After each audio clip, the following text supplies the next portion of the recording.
I've really been reflecting recently on the way that even though maybe, like especially with Kate's story, just maybe not a lot of people knew about her or even really knew exactly what to expect, but that the Lord knew her and he saw her from the very beginning. And even in my own story, that the Lord saw me and then had a specific plan and placement around that. I'm adopted from South Korea as an infant. Back in the 80s, I think adoption, especially internationally, was sort of a really new thing. So my parents were really kind of stepping out, but I was just incredibly blessed with a great family and have always thought about adoption and consider it just a neat way to potentially grow our family one day. I have a tendency to live in the clouds at 30,000 feet. And so it's always been just theoretical for me until now.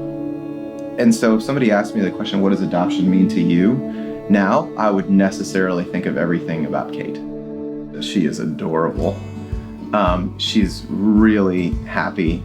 And one really cool thing about when I think about Kate is that no one gets bigger smiles than her sisters. You know, they just have to walk in the room and she just lights up, and they do too. Kate was our 22nd yes.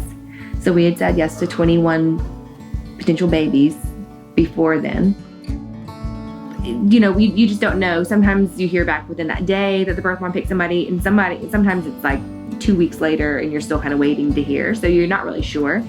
And then I remember it was a Friday because I was doing a continuing education class for my profession. And so I'm at this like hotel in this conference room, and my cell phone, you know, vibrates, and I see that it's our caseworker who then shared that Kate's mom had picked us.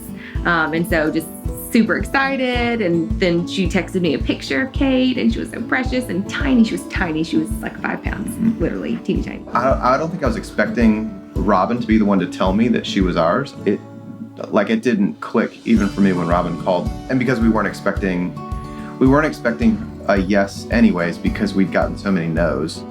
Just the fact that grants are available like that, to me, enhances the possibility that people will adopt. When we did find out from Show Hope, that was just extremely encouraging, and maybe even more so, and maybe it was because of the extensive application process.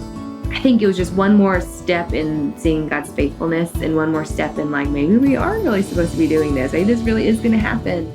Thank you not only for obviously the money and the support, but thank you for being faithful in what God was asking you to do in the part of it.